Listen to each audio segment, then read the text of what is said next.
नमस्कार विद्यार्थी मित्रों, कैसा हो? अच्छे हो ना? आज हम स्टैंडर्ड 8 का पाठ 6 भरत जिसका प्रकार है एकांकी वह हम आगे देखेंगे। अगले लेक्चर में हमने पार्ट 1 देखा, इस लेक्चर में हम पार्ट 2 देखेंगे। तो विद्यार्थी मित्रों, हमने देखा कि सर्वदमन नाम का एक बालक सिंह के शावक के साथ खेलता है। उसे आश्रम में रहने वाली दो तपस्विनियाँ सिंह शावक को उस बच्चे से छुड़ाना चाहती हैं, इसलिए बहुत से प्रयत्न करती हैं, लेकिन वह बच्चा सिंह शावक को छोड़ता नहीं है और कहता है कि तू अपना मुंह खोल, मुझे तेरे दांत गिनना है। इसलिए पहली तपस्विनी उसे खेलने के लिए मिट्टी का मोर ला कर देती है, लेकिन फिर भी वह बच्चा मानता नहीं है। इसलिए दूसरी तपस्विनी कहती है, क्यों रे ढीठ, तू मेरी बात कान क्यों नहीं धरता? बात को कान धरना ले, यानी कि बात को ध्यान से सुनना। वह बच्चा हठी है, इसलिए तपस्विनियों की बात कान पर नहीं धरता है। इधर उधर देखकर कोई ऋषि कुमार यहाँ हैं। दुष्यंत को देखकर, हे महात्मा, तुम ही आओ और कृपा करके इस बलि बालक के हाथ से सिंह के बच्चे को छुड़ाओ। यह बालक है, वह बलवान है। हम उनसे बच्चे को छुड़ाना चाहते हैं, लेकिन वह सिंह शावक को छोड़ता नहीं है, तो कृपा करके तुम हमारी मदद कर दो। दुष्यंत अच्छा बालक के पास जाकर और हंसकर, हे ऋषि कुमार, तुमने तपोवन के विरुद्ध यह आचरण क्यों सीखा जिससे तुम्हारे कुल की लाज जाती है?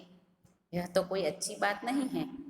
बच्चे ने सिंह के बच्चे को छोड़ दिया।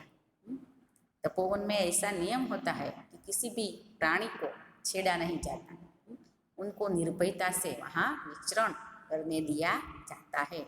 इसीलिए दुष्यंत उस बच्चे से कहते हैं कि यह तो तपोवन के आचरण के विरुद्ध की बात है कि तुम सिंह शावक को छोड़ता नहीं है, तो यह आचरण ऐसा क्यों करता है जिससे तेरे कुल की लाज जाती है, यानी कि तेरे जो कुल है उसमें कहा जाएगा कि यह बच्चा तो भाई कुल के विरुद्ध आचरण कर रहा है, इसलिए उसे छोड़ दे। दुष्यंत के कहने पर उस बच्चे ने सिंह के बच्चे को छोड़ दिया।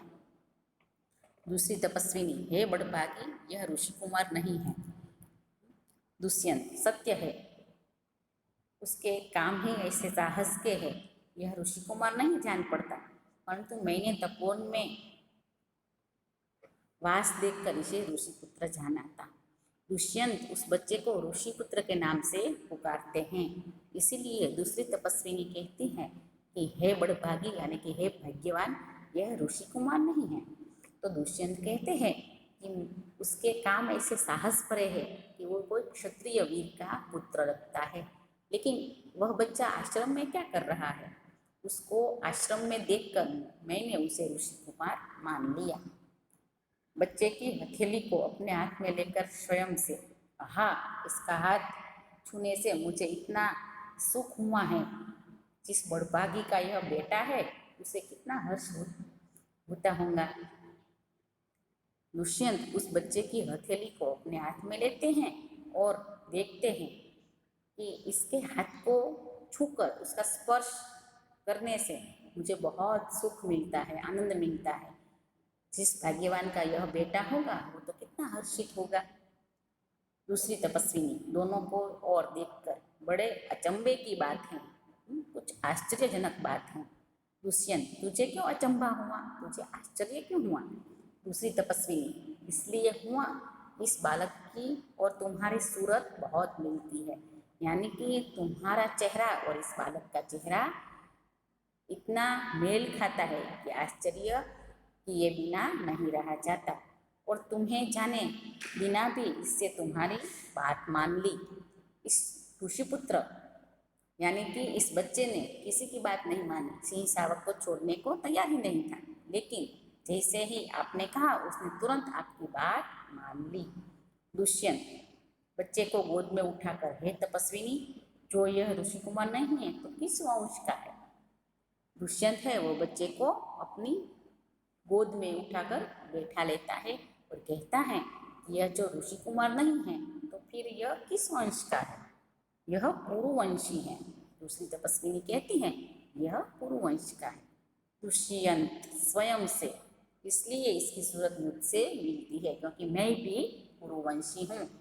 बच्चे को गोद में से उतार कर पूरी पुरुवंशियों में से यह विधि तो निश्चित है कि युवावस्था में वे महलों में रहकर पृथ्वी की रक्षा और पालन करते हैं और वृद्धावस्था आने पर वन में जितेंद्रिय तपस्विनियों के आश्रम में वृक्षों के नीचे कुटी बनाकर रहते हैं।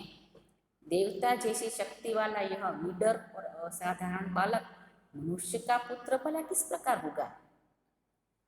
पुरुवंशियों की रीति बताता है। दुष्यंत वह कहते हैं कि जब युवानी में होते हैं तो पृथ्वी की रक्षा करते हैं महलों में रहकर, और जब वृद्धावस्था आती है तो वन में जाकर कुटी बनाकर भगवान का ध्यान करते हैं। लेकिन देवता जैसी शक्ति वाला यह बालक भला ऋषि पुत्र कैसे हो सकता है। दूसरी तपस्विनी, हे परदेशी, तेरा यह संदेह तब मिट जाएगा जब तू जान लेगा कि इस बालक की माँ मेनका नामक एक अप्सरा की बेटी है। इसी के प्रताप से इनका जन्म देव पितर के इस तपोवन में हुआ। उसकी माँ है वह मेनका नाम की एक अप्सरा है। उसी के प्रताप से इसका जन्म इस देवताओं के निवास वाले तपोवन में हुआ। दुष्यंत मन में यह तो बड़े आनंद की बात सुनाई, इससे कुछ और आशा बढ़ी। इसकी माता किस राजर्षि की पत्नी है।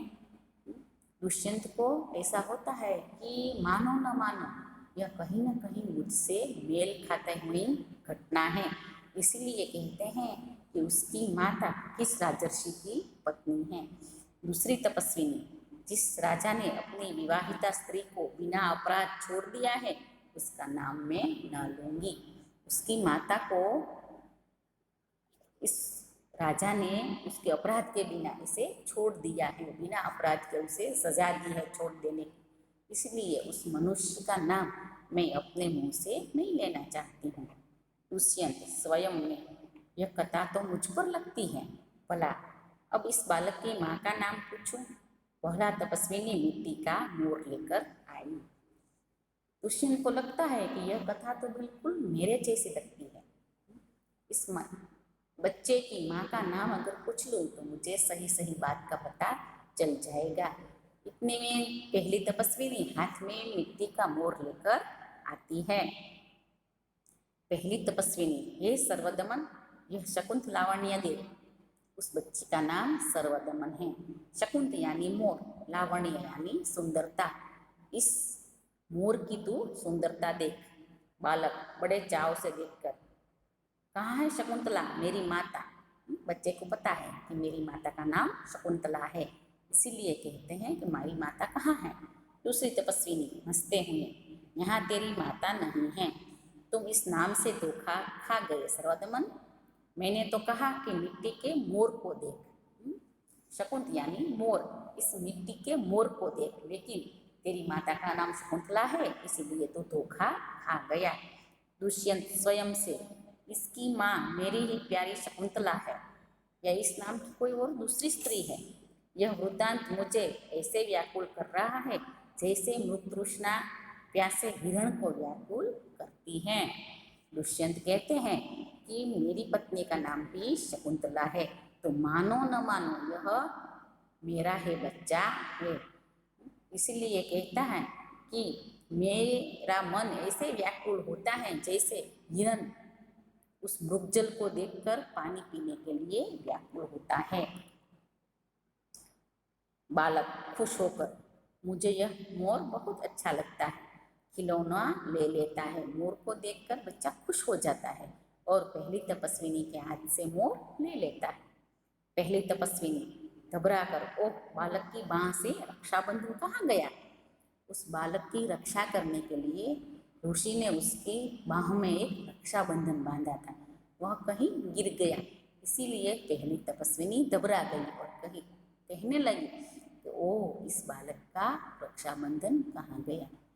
तो बाल मित्रों, यहाँ हमारा पाठ टू पूरा हुआ। आपको होमवर्क में गूगल क्लासरूम में आज जितना पाठ मैंने यहाँ आपको समझाया चलाया उसका ट्रांसलेशन गुजराती में करके आपको भेजना है। Thank you.